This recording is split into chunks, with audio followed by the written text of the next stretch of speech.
പിതാവിൻ്റെയും പുത്രൻ്റെയും പരിശുദ്ധാത്മാവിൻ്റെയും നാമത്തിൽ ആമേൻ. കർത്താവെ, നിന്റെ ഉന്നതമായ നാമത്തിന് സ്വസ്ഥം ചെയ്യുന്നു. കർത്താവെ, നിന്റെ വിശുദ്ധ പൗരോഹിത്യത്തെ നീ മഹത്വപ്പെടുത്തണം. കർത്താവെ, സഭയിലുള്ള സാന്നിധ്യം നീ പ്രകടമാക്കണം. ഞാനെപ്പോഴും ഇങ്ങനെയാണ് പ്രാർത്ഥിക്കണം. ഈശോയെ, സഭയിലുള്ള നിന്റെ സാന്നിധ്യം ഞാൻ 100 വട്ടം കണ്ട് അനുഭവിച്ച 10,000 മനുഷ്യരിൽ അനുഭവേദ്യമായ സഭയിലുള്ള നിന്റെ സാന്നിധ്യം. കർത്താവെ, ഈ ദിവസം വെളുപ്പാങ്കാലത്ത് എഴുന്നേറ്റിരുന്നത് കൂടുന്നവരുണ്ട്. സമയം രാവിലെ ഇപ്പോൾ കിട്ടാത്ത കാരണം പിന്നീട് കൂടുന്ന മക്കളുമുണ്ട്. ആരായാലും ശരി കർത്താവെ, അവരെ നീ ആശീർവദിക്കണം. ഇന്നത്തെ ദിവസം അവരുടെ അശ്രദ്ധ കൊണ്ടായിരിക്കും ചിലപ്പോൾ സമയത്ത് അവരത് ഓർത്ത് കാണാത്തതായിരിക്കും. പക്ഷെ അകപ്പെട്ടു പോയി. അങ്ങനെയുള്ളവരെ കർത്താവ് ശിക്ഷിക്കരുത്. നീ അവരെ കരുണയോടെ ആദ്യതയോടെ നീ പാതാളങ്ങളിൽ ഇറങ്ങിയ ദിവസമാണ്. ഞങ്ങൾ വിശ്വാസ പ്രമാണത്തിൽ 8 പറയുന്നുണ്ട്. അവൻ മരിച്ചു 3-ാം ദിവസം ഉയർത്തെഴുന്നേറ്റ് അവൻ പാതാളങ്ങളിൽ ഇറങ്ങിയെന്ന്. അത് ഈശോയെ, മനുഷ്യൻ്റെ അകപ്പെട്ടു പോയ ഇടങ്ങൾ തോറ്റ് പരീക്ഷയുടെ പാതാളത്തിൽ പോയ ആൾക്കാരുണ്ട്. ഇൻ്റർവ്യൂവിന് തോറ്റ് വിസ പ്രോസസ്സിങ്ങിൽ പെട്ടുപോയവരുണ്ട്. അതിൻ്റെ ഒരു പാതാളം നിങ്ങളുടെ മുമ്പിലുണ്ട്. ഓരോ ബിസിനസ്സുകൾ, ഓരോ കച്ചവടങ്ങൾ നഷ്ടം വന്ന് നഷ്ടത്തിൻ്റെ പാതാളത്തിൽ പോയ ആൾക്കാരുണ്ട്. ഈശോയെ, രോഗങ്ങൾക്ക് മരുന്ന് കഴിച്ച് ഓപ്പറേഷൻ ഡോക്ടർ തന്നെ പറയുന്നു ഓപ്പറേഷൻ ചെയ്താലും ശരിയാകുമെന്ന് അറിയത്തില്ലെന്ന് പറയുമ്പോൾ രോഗത്തിൻ്റെ പാതാളത്തിൽ അകപ്പെട്ടവരുണ്ട്. ഈശോ, ഓരോ രാജ്യങ്ങളിൽ മെഡിസിനൊക്കെ എടുത്തിട്ട് തിരിച്ചു വന്നിട്ട് ഇന്ത്യൻ പരീക്ഷ എഴുതിയിട്ട് തോറ്റുപോയവരുണ്ട്. അവർക്ക് ആത്മവിശ്വാസം നഷ്ടപ്പെട്ടു പോയവരുണ്ട്. വിവിധ രാജ്യങ്ങളിൽ കർത്താവെ, ഓരോരോ പരീക്ഷകൾ, അതുപോലെ തന്നെ ഓരോ തരത്തിലുള്ള തീസിസ് വർക്കുകൾ, PhD തീസിസ് വർക്കുകൾ, ചില പാതാളങ്ങളിൽ ചെന്ന് അകപ്പെട്ടവരുണ്ട്. ഈശോയെ, ചില ഗുരുക്കന്മാർ, ഗൈഡുമാർ ശിക്ഷിക്കുന്നവരുണ്ട്. മാനസികമായ പലതരത്തിലുള്ള സാഡിസ്റ്റുകളായിട്ടുള്ളവരുണ്ട്. ഈശോയെ, അങ്ങനെയുള്ള പാതാളങ്ങളിൽ ചെന്ന് അകപ്പെട്ടവരുണ്ട്. ഈശോയെ, ഇതുപോലെ ഓരോ വിഷയങ്ങളും മനുഷ്യൻ അനുഭവിക്കുന്ന സാമ്പത്തിക കടങ്ങൾ, ചിലയിടത്ത് കൊണ്ടുപോയി പണയം വെച്ചിട്ട് അവസാനം നമ്മുടെ കിഡ്നി വരെ വിറ്റാലും തീരാത്ത അവസ്ഥയിൽ പുതിയ പലിശക്കടങ്ങൾ വന്ന് പാതാളത്തിൽ അകപ്പെട്ടവരുണ്ട്. ഈശോയെ, ഈ ദിവസങ്ങളിൽ നീ പുനരുത്ഥാനത്തിൻ്റെ ഭാഗമായി പാതാളത്തിൽ ഇറങ്ങിയ ദിവസമാണ് ഈശോയെ. മനുഷ്യൻ്റെ എല്ലാ പാതാളങ്ങളിലേക്കും, കല്യാണം കെട്ടാതെ വയസ്സായി നരച്ചുപോയി, കുഞ്ഞുങ്ങളില്ലാതെ നിന്ന് കുഞ്ഞുങ്ങൾക്ക് വേണ്ടിയുള്ള മോഹങ്ങളും പോയി, അങ്ങനെ പാതാളത്തിൽ അകപ്പെട്ടവരുണ്ട്. ഈശോയെ, നീയാണ് പുനരുത്ഥാനം. നീ മാത്രമാണ് പുനരുത്ഥാനം. ഞങ്ങളുടെ എല്ലാ നഷ്ടപ്പെട്ട പ്രതീക്ഷകളും, അടക്കപ്പെട്ട പ്രതീക്ഷകളെ കർത്താവ് നിൻ്റെ പ്രകാശത്താൽ, തിരുവുത്ഥാന പ്രകാശത്താൽ പുതിയ പ്രത്യാശ നൽകിക്കൊണ്ട് യേശുക്രിസ്തുവിൻ്റെ നാമത്തിൽ എന്തെല്ലാം വിഷയത്തെ ദൈവവേദനെ നീ ഇന്ന് വേദനിക്കുന്നുണ്ടോ അതെല്ലാം കർത്താവിൻ്റെ നാമത്തിൽ നീങ്ങിപ്പോകട്ടെ എന്ന് ഈശോ നാമത്തിൽ കൽപ്പിക്കുന്നു. പിതാവും പുത്രനും പരിശുദ്ധാത്മാവായ സർവ്വേശ്വരൻ നീക്കുവാമേ. അമ്മേ പരിശുദ്ധ അമ്മേ, അമ്മേ പരിശുദ്ധമേ, ദൈവമാതാവേ, കൃപാസനത്തിലൂടെ ഞങ്ങളുടെ ദേശത്തിനും അമ്മ മധ്യസ്ഥം തേടി തന്ന എല്ലാ അനുഗ്രഹങ്ങൾക്കും കൃപകൾക്കും ഞങ്ങളിപ്പോൾ ഹൃദയം നിറഞ്ഞ നന്ദി പറയുന്നു. അമ്മേ പരിശുദ്ധമേ, ദൈവമാതാവേ, 2004 ഡിസംബർ 7-ാം തീയതി ഉച്ചകഴിഞ്ഞ് 2:30 കൃപാസനത്തിൽ സംഭവിച്ച അമ്മയുടെ പ്രത്യക്ഷപ്പെടലിനെ കുറിച്ച് തിരുസഭയ്ക്ക് സമർപ്പിച്ചിരിക്കുന്ന പഠനരേഖകളുടെ മേൽ സഭാത്മകമായ പഠനം ആരംഭിക്കുവാൻ ഞങ്ങൾ പ്രാർത്ഥിക്കുന്നു. അമ്മേ പരിശുദ്ധമേ, ഭൂസ്വർലോകങ്ങളുടെ രാജ്ഞിയായ അങ്ങേയ്ക്ക് ഭൗമസംരക്ഷണത്തിനായി പ്രപഞ്ചപ്രകൃതിയെ തന്നെ തിരുസഭ പ്രതിഷ്ഠിക്കുവാൻ ഈ പ്രത്യക്ഷീകരണം വഴി ഇടയാക്കണമേ. പരിശുദ്ധമേ, ജപമാല മാതാവേ, സകല കൃപാസനം പ്രാർത്ഥനയോടും ചേർത്ത് ഞങ്ങളിപ്പോൾ പ്രാർത്ഥിക്കുന്ന ഈ കുടുംബത്തിന്റെ പ്രത്യേക നിയോഗം മക്കളെ.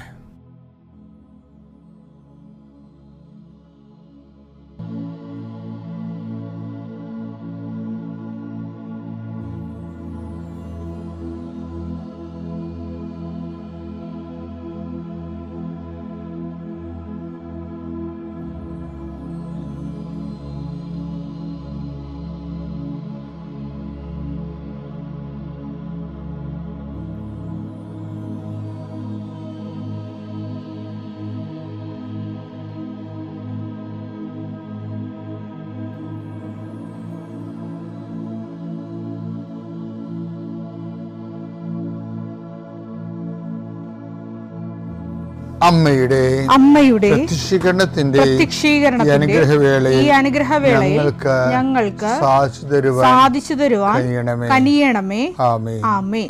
എൻ്റെ പ്രിയപ്പെട്ടവരെ, നമ്മളെ ഈ ചന്ദ്രനില്ലേ,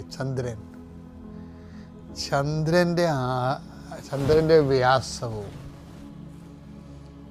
നമ്മുടെ പസഫിക് സമുദ്രത്തിൻ്റെ വ്യാസവും ഒന്നാണെന്ന് ഞാൻ പണ്ട് എവിടെയോ വായിച്ചിട്ടുണ്ട്. എന്ന് വെച്ച് കഴിഞ്ഞാൽ ഏതോ ഒരു കാലത്ത് ഭൂമിയുടെ അടുത്ത് കൂടി ഒരു മഹാഗോളം പോയപ്പോഴേ ഭൂമിയുടെ ഒരു കഷണം ആകർഷിച്ച് തെറിച്ചു പോയി നിൽക്കുന്നതാണ് ചന്ദ്രൻ എന്ന് പണ്ട് ശരിയോ തെറ്റാണെന്ന് ഇപ്പോഴും എനിക്കറിയാൻ പാടില്ല, പറഞ്ഞു കേട്ടിരിക്കുന്നതാണ്. ചുമ്മാ നാട്ടുപ്രധാനമല്ല, സ്കോളേഴ്സ് പറഞ്ഞു കേട്ടിരിക്കുന്നതാണ്.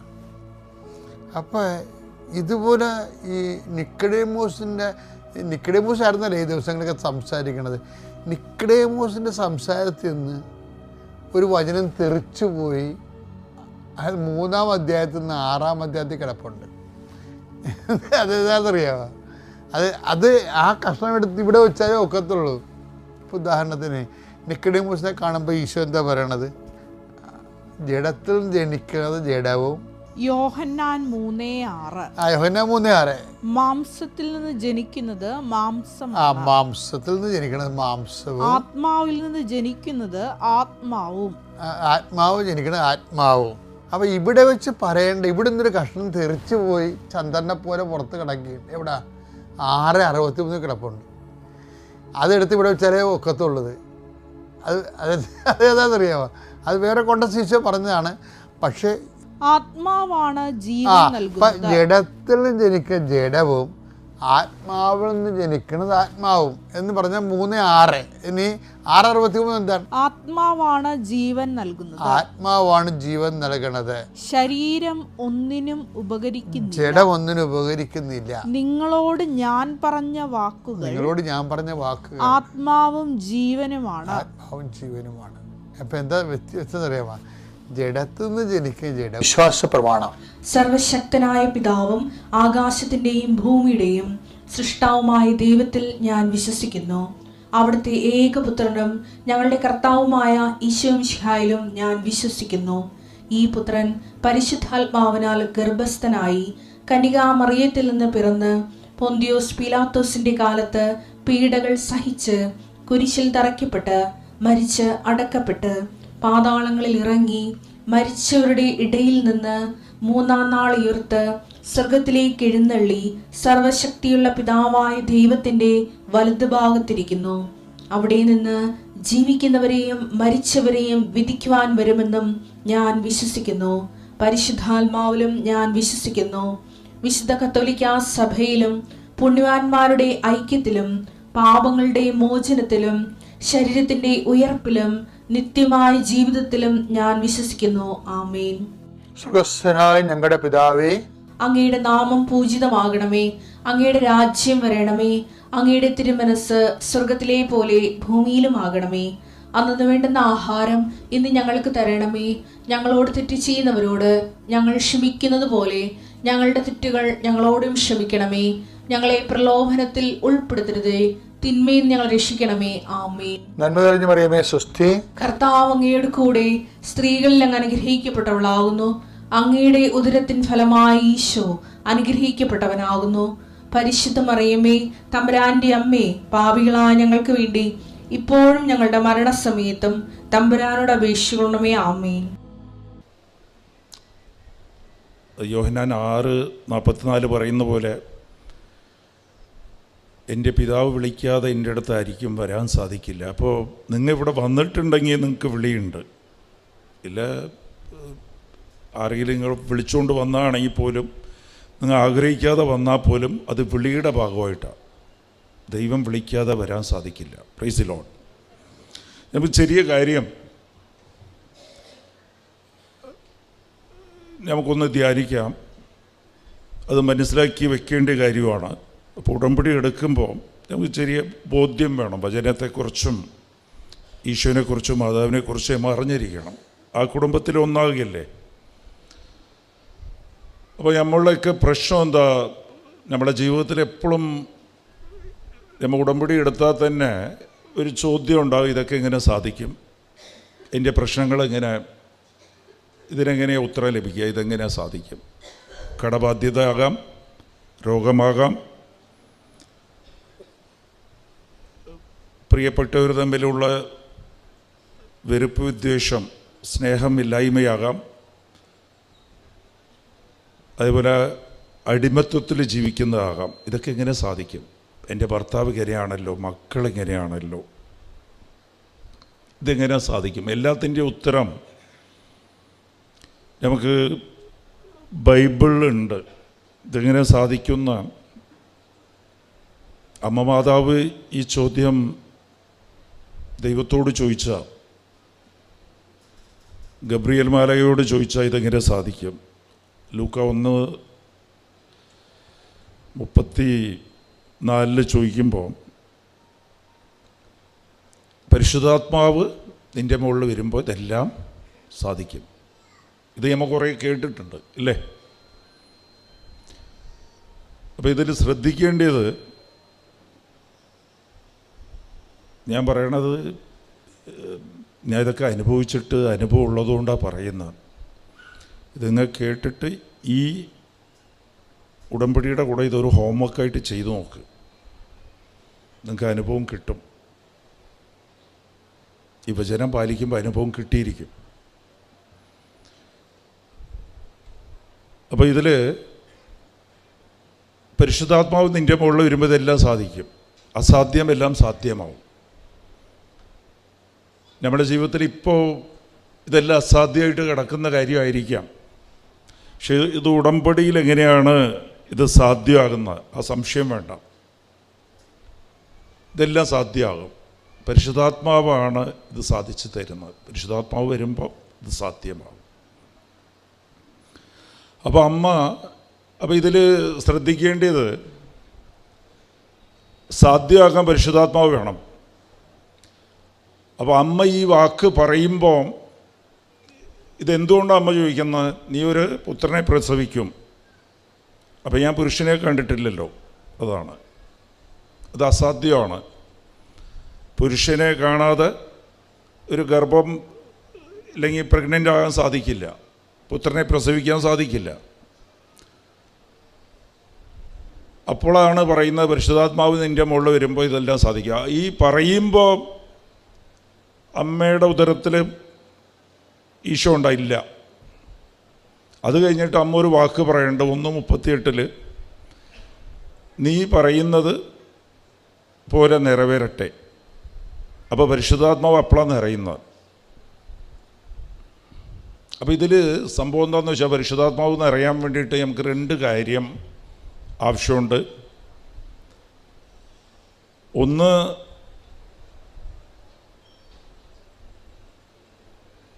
ദൈവത്തിൻ്റെ മനസ്സും നമ്മളെ മനസ്സും ഒന്നാകണം. ദൈവം പറയണത് തന്നെ നിറവേറട്ടെ എന്ന് പറഞ്ഞാൽ, ദൈവം പറയുന്നത് എന്താ? മനസ്സിലുള്ളതാണ് ദൈവം പറയുന്നത്. അത് എന്നിൽ നിറവേറട്ടെ എന്ന് പറഞ്ഞാൽ എൻ്റെ മനസ്സും എൻ്റെ ആഗ്രഹവും ദൈവത്തിൻ്റെ ആഗ്രഹവും ഒന്നാകണം. അത് ശ്രദ്ധിക്കണം. ഇതൊക്കെ എന്തെങ്കിലും പ്രസംഗിക്കാൻ വേണ്ടിയിട്ടില്ല, സ്പീച്ച് കൊടുക്കാൻ വേണ്ടി പറയുന്നതല്ല. എനിക്ക് സ്പീച്ച് കൊടുക്കാൻ അറിയില്ല, അനുഭവം പറയുക. അപ്പോൾ ദൈവത്തിൻ്റെ മനസ്സ് നമ്മളെ മനസ്സ് ഒന്നാകണം. അപ്പോഴാണ് പരിശുദ്ധാത്മാവ് ഇറങ്ങുക. രണ്ടാമത്, വിശുദ്ധിയിൽ ജീവിക്കണം. പാപത്തിൽ ജീവിക്കുമ്പോൾ പരിശുദ്ധാത്മാവ് നമ്മളുടെ മുകളിൽ ഇറങ്ങില്ല. അത് ക്രൈറ്റീരിയ ആണ്. 2 വിഷയമുള്ളൂ. ഒന്ന് വിശുദ്ധി, രണ്ടാമത് ദൈവത്തിൻ്റെ മനസ്സും നമ്മുടെ മനസ്സും ഒന്നാകുക. അപ്പോൾ ഇതിൽ ഉദാഹരണം നോക്കുകയാണെങ്കിൽ, എലിസബത്തിൻ്റെ വീട്ടിൽ എലിസബത്ത് സക്രിയയുടെ വീട്ടിൽ എന്തായിരുന്നു? അവിടെ സക്രിയയ്ക്ക് സംസാരിക്കാൻ സാധിക്കില്ല. എലിസബത്തിന് അപമാനം കൊണ്ട് പുറത്തേക്ക് പോകാൻ സാധിക്കില്ല. ഭാര്യ ഭർത്താവ് തമ്മിൽ സംസാരവുമില്ല. അപ്പോൾ അവിടെ ദുഃഖമാണ്, ദുഃഖം നിറഞ്ഞ് കിടക്കുക, അന്ധകാരമാണ് ആ കുടുംബത്തിൽ. പക്ഷെ അമ്മ അവിടെ പോയപ്പോഴത്തേക്ക് പരിശുദ്ധാത്മാവ് നിറഞ്ഞപ്പോൾ അവിടെ ചോദ്യമായിരുന്നു അവരുടെ ജീവിതത്തിൽ മൊത്തത്തിൽ. ഇത്രയും പ്രായമായി കഴിഞ്ഞിട്ട് എങ്ങനെയാണ് കുഞ്ഞ് ജനിക്കുക? പിന്നെ നാട്ടുകാരൊക്കെ പറഞ്ഞത് സക്രിയയ്ക്ക് ശാപം കിട്ടിയതാ, അയാൾക്ക് സംസാരിക്കാനും സാധിക്കില്ല, ഇപ്പോൾ പുറത്തിറങ്ങാൻ സാധിക്കില്ല. പക്ഷേ അമ്മ അവിടെ പോയി നിന്നപ്പോഴത്തേക്കും അസാധ്യം സാധ്യമായി. പരിശുദ്ധാത്മാവ് ഇറങ്ങി വന്ന് സാധിച്ചു. അതുപോലെ തന്നെ സൗൾ സെൻറ്റ് പോളായത് അങ്ങനെയാണ്. അനാനിയാസ് തലയെ തൊട്ട് പ്രാർത്ഥിച്ചപ്പോഴത്തേക്കും പരിശുദ്ധാത്മാവ് ഇറങ്ങി വന്ന് അയാൾ ശുശ്രൂഷയിലേക്ക് ദൈവത്തിന് പ്രയോജനകരമായി മാറി. അപ്പം നമ്മുടെ ജീവിതത്തിൽ നമ്മളെ കൊണ്ടായിരിക്കും പ്രയോജനം ഉണ്ടാകില്ല. നമുക്ക് തന്നെ തോന്നും എന്നെക്കൊണ്ട് ഒന്നും എന്നെ കൊള്ളില്ല, ഇതൊക്കെ എങ്ങനെ സാധിക്കാനാണ്, എനിക്കിങ്ങനെയൊക്കെ ആയിത്തീരാൻ സാധിക്കുക, മറ്റുള്ളവരെ പോലെ ആകാൻ പറ്റുക, പ്രാർത്ഥിക്കാൻ സാധിക്കുക, ഈ അടിമത്തത്തിലിരുന്ന് എനിക്ക് വിട്ടുപോകാൻ പറ്റുക, എനിക്ക് എൻ്റെ ഭർത്താവിനെ ഭാര്യയെ സ്നേഹിക്കാൻ സാധിക്കുക, ഇതെല്ലാം സാധിക്കും. പരിശുദ്ധാത്മാവ് ഇറങ്ങി വന്നാൽ മതി. പരിശുദ്ധാത്മാവ് ഇറങ്ങി വന്നെങ്കിൽ നിൻ്റെ മനസ്സും ദൈവത്തിൻ്റെ മനസ്സും ഒന്നാകണം. അപ്പോൾ ദൈവം ആഗ്രഹിക്കുന്നത് എല്ലാ കാര്യത്തിലും, ഞാൻ പറയണത് സിമ്പിളായിട്ട് മനസ്സിലാക്കാൻ വേണ്ടിയിട്ടാണ്, നമ്മ എന്ത് പ്രാർത്ഥിച്ചാലും അതിൽ നിൻ്റെ ആഗ്രഹം മാത്രം പാടില്ല. അതുകൊണ്ട് ദൈവത്തിന് എന്താ പ്രയോജനം, അതിലെവിടെയെങ്കിലും അത് ലിങ്ക് ചെയ്ത് വെച്ചിരിക്കണം. എപ്പോഴും ശ്രദ്ധിക്കണം, ഒരു കാര്യം പ്രാർത്ഥിക്കുമ്പോൾ ആ പ്രാർത്ഥന കൊണ്ട് നിൻ്റെ ഉദ്ദേശം മാത്രമില്ല നടക്കേണ്ടത്, അതിൽ ദൈവമഹത്വം ഉണ്ടാകുന്ന നോക്കണം. ഭർത്താവ് ജോലിക്ക് പോകണം, മദ്യപാനം നിർത്തണം, ഇതൊക്കെ മാത്രമാണ് പ്രാർത്ഥിക്കുന്നത്. എനിക്ക് എന്നെ സ്നേഹിക്കണം, ഞാൻ പറയണതൊക്കെ അനുസരിക്കണം, അങ്ങനെയില്ല. എൻ്റെ കൂടെ കുടുംബ പ്രാർത്ഥനയ്ക്ക് വന്നിരിക്കണം ദൈവമേ, അത് നമ്മൾ പ്രാർത്ഥിക്കാറുണ്ട്. നമുക്കൊക്കെ ആഗ്രഹം എന്താണെന്ന് വെച്ചാൽ നാട്ടുകാരുടെ മുമ്പിൽ മദ്യപിക്കാതെ ക്ലീൻ ഇമേജായിട്ട് അങ്ങനെ നിൽക്കണം, നമ്മൾ ആഗ്രഹിക്കുന്നതൊക്കെ സാധിച്ചു തരണം, അങ്ങനെയായിരിക്കണം ഭർത്താവ്. അങ്ങനെയില്ല. അയാൾക്ക് മാനസാന്തരം ഉണ്ടാകണം. അതുപോലെ തന്നെ അയാളെ കാണുമ്പോഴത്തേക്ക് മറ്റവരിക്കും വിശ്വാസം കൂടണം. ദിവസം കുർബാനയ്ക്ക് വരണം, എൻ്റെ കൂടെ വന്ന് പ്രാർത്ഥനയ്ക്ക് ഇരിക്കണം. വീട് ചോദിക്കുമ്പോഴും ഞാൻ പലപ്പോഴും പറയാറുണ്ട്, ഭവനമില്ലാത്തവർ ഭവനം ചോദിക്കുമ്പോഴും എനിക്ക് ദിവസം കുർബാന കൂടണം, പള്ളിയുടെ അടുത്ത് എനിക്ക് വേണം. ഞാൻ വാടക വീട്ടിൽ താമസിച്ചു കഴിഞ്ഞാൽ എനിക്ക് ബൈബിൾ വായിക്കാൻ സാധിക്കില്ല. ഉടമസ്ഥന് പ്രശ്നം, അയൽക്കാരിക്ക് പ്രശ്നം. എൻ്റെ സ്വന്തം വീട്ടിൽ എനിക്ക് നിന്നെ മഹത്വപ്പെടുത്തണം ദൈവമേ. അതിനെപ്പോൾ പ്രാർത്ഥിക്കാറുണ്ടോ, ചോദിക്കാറുണ്ടോ, ഭവനം ചോദിക്കാറുണ്ടോ? നമുക്കെന്താണെന്ന് വെച്ചാൽ അവർ 2 മുറിയുടെ ഭവനം വെച്ചാൽ എനിക്ക് 4 മുറിയുടെ ഭവനം വേണം. കമ്പാരിസനാണ്. അപ്പോൾ അങ്ങനെയില്ല, എല്ലാത്തിനും ദൈവം മഹത്വമാണ്.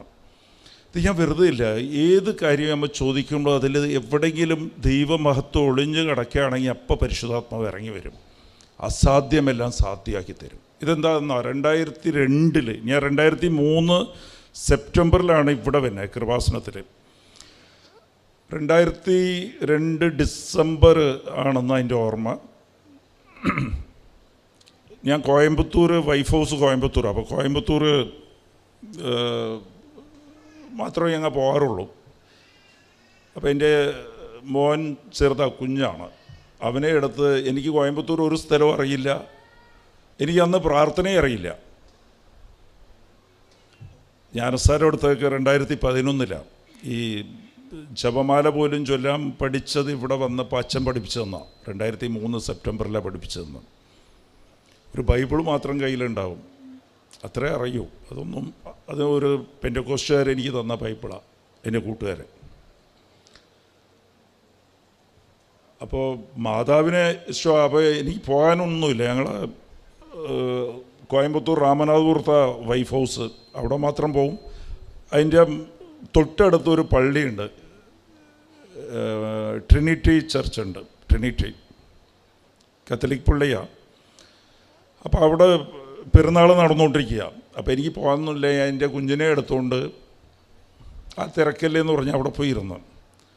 അപ്പോൾ ഒരു പയ്യൻ ഒരു 10-25 വയസ്സ് കാണുള്ളൂ.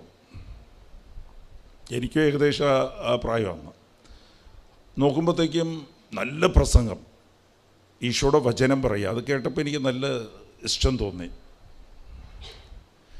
അപ്പോൾ ഞാൻ എപ്പോൾ ഇരുന്നാലും മാതാവിൻ്റെ രൂപത്തിന് മുമ്പ്, ഇന്നും കുർബാനയ്ക്ക് പോയാലും എവിടെ പോയി ഇരിക്കും എന്ന് വെച്ചാൽ മാതാവിൻ്റെ രൂപം എവിടെ ഉണ്ട് അതിൻ്റെ ഫ്രണ്ടിൽ പോയിട്ടിരിക്കും. അപ്പോൾ അവിടെ ഞാൻ ഇരിക്കുകയാണ്. അപ്പോൾ ഇയാൾ സ്പീച്ച് കൊടുക്കണത് ഭയങ്കര ബോൾഡായിട്ട്. എനിക്കാണെങ്കിൽ ഒരാൾ എൻ്റെ മുമ്പിലുണ്ടെങ്കിൽ എനിക്ക് സംസാരിക്കാം, തനിച്ച് അയാളോട് സംസാരിക്കാം. 2 പേരായിക്കഴിഞ്ഞാൽ എനിക്ക് മിണ്ടാൻ സാധിക്കില്ല, ബ്ലാങ്കായി പോവും. എന്നെ എല്ലാവരും ശ്രദ്ധിക്കുകയാണെന്നൊരു തോന്നല, എനിക്ക് സംസാരിക്കാൻ സാധിക്കില്ല. കോളേജിലാണെങ്കിലും കൂട്ടുകാരുടെ മുമ്പിൽ പോലും ഒരാളൊക്കെ തനിച്ചാണെങ്കിൽ ഞാൻ സംസാരിക്കും. അവർ 2 പേരായിക്കഴിഞ്ഞാൽ അവരെന്നെ തന്നെ നോക്കിയിരിക്കുകയാണല്ലോ, ഞാൻ എന്തൊക്കെയോ പറയുകയാണ്, എൻ്റെ മുഖത്ത് നോക്കിയാണെന്ന് പറഞ്ഞ് എൻ്റെ മുഖത്തിൻ്റെ ഭാവമൊക്കെ മാറും, സ്പീച്ച്ലെസ് ആവും. എനിക്ക് തിരക്ക് കാണാൻ പറ്റില്ല. പക്ഷേ ഇയാൾ ഇത്രയും ബോൾഡായിട്ട് അവിടെ നിന്ന് ഇങ്ങനെ സംസാരിക്കാൻ അടുത്ത് ഇങ്ങനെ ഇരിക്കുക. അപ്പോൾ ഞാനിങ്ങനെ മാതാവിനോട് ഇങ്ങനെ പറഞ്ഞു, മാതാവേ ഇതുപോലെ എനിക്ക് സംസാരിക്കാൻ സാധിക്കണമെന്ന്. ഞാൻ എന്താ ചോദിക്കണമെന്ന് പോലും അറിയില്ല. ഞാൻ ഇങ്ങനെ പറഞ്ഞു, എനിക്കിതുപോലെ സാധിക്കണം. എനിക്ക് സംസാരിക്കാൻ പോയിട്ട് ഒരു ജപമാല പോലും എനിക്കറിയില്ല. അയാൾ വചനം പറഞ്ഞുകൊണ്ടിരിക്കുക, പക്ഷെ അതിൽ ദൈവമഹത്വമുണ്ട്. ഞാൻ ഇങ്ങനെ സംസാരിക്കട്ടെ എന്ന് പറഞ്ഞപ്പോൾ അത് ഉള്ളുകൊണ്ട് ആഗ്രഹിച്ചതാണ്. പക്ഷെ അതൊന്നും എനിക്ക് സാധിക്കില്ല. എനിക്ക് 3 പേരുടെ മുമ്പിൽ 2 പേരുടെ മുമ്പിൽ സംസാരിക്കാൻ സാധിക്കാത്ത എനിക്കാണ്. പക്ഷേ ദൈവത്തിൻ്റെ മനസ്സതാണ്, ദൈവത്തെ മഹത്വപ്പെടുത്താൻ വചനം പറയുക. അപ്പോൾ പരിശുദ്ധാത്മാവ് ഇറങ്ങി വന്ന് അത് സാധിച്ചത് എങ്ങനെയാണ് സാധിപ്പിച്ചതെന്നത് ഞമ്മ ഒന്നും വിചാരിച്ച് നോക്കണതിൻ്റെ അപ്പുറമാണ്. അയർലാൻഡ്, കാനഡ, ഹൂസ്റ്റന്, ഇസ്രായേൽ, കുവൈറ്റ്, ഇത്രയും സ്ഥലത്തേക്ക് ഇവിടെയെല്ലാം കഴിഞ്ഞ് ദൈവം മാതാവ് അങ്ങോട്ടാണ് കൊണ്ടുപോയി അവിടെയാണ് സംസാരിപ്പിക്കുന്നത്. അത്രയും ദൂരത്തേക്ക് ഉയർത്തി. Praise the Lord. അപ്പോൾ അസാധ്യം സാധ്യമാക്കി തരും. Praise the Lord. അപ്പോൾ ഇതിൽ ശ്രദ്ധിക്കേണ്ട കാര്യം ഇതാണ്, എപ്പോഴും നമ്മൾ പരിശുദ്ധാത്മാവിൽ നിറഞ്ഞിരിക്കണം. പരിശുദ്ധാത്മാവിനെ കളയരുത്. ദൈവം അഡ്വാൻസായിട്ട് പരിശുദ്ധാത്മാവ് നമുക്ക് തന്നിരിക്കുക.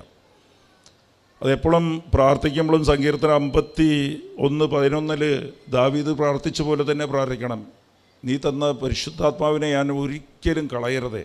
Praise the Lord. അതെപ്പോഴും ആ ഒരു ആഗ്രഹം ഉണ്ടാകണം. അപ്പം പരിശുദ്ധാത്മാവ് എപ്പോഴാണ് കളഞ്ഞു പോകുന്നത്, നമ്മളിരുന്ന് കളഞ്ഞു പോകുന്ന വിശുദ്ധിയിൽ അശുദ്ധി വരുമ്പോഴാണ്, പാപം നിറയുമ്പോൾ. അശുദ്ധി എന്താണ്? പാവം നമ്മളിലേക്ക് നിറയുമ്പോഴാണ്. Praise the Lord. പാവം എന്ന് പറയണത് എന്താ? ദൈവത്തിരുന്ന് അകന്ന് നിൽക്കുക, പരിശുദ്ധാത്മാവിലിരുന്ന് അകന്ന് നിൽക്കുക. പരിശുദ്ധാത്മാവ് കളഞ്ഞു പോവുക, നമുക്ക് അഭിഷേകം നഷ്ടപ്പെടുക പരിശുദ്ധാത്മാവിൻ്റെ. അപ്പോൾ ഇത്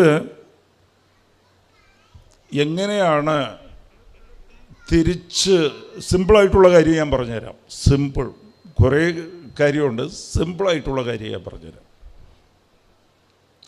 എങ്ങനെയാണ് വിശുദ്ധിയിൽ ജീവിക്കുക? പാവമില്ലാതെ എങ്ങനെയാണ് ജീവിക്കാൻ സാധിക്കുക? നമ്മളെ കൊണ്ട് സാധിക്കുക?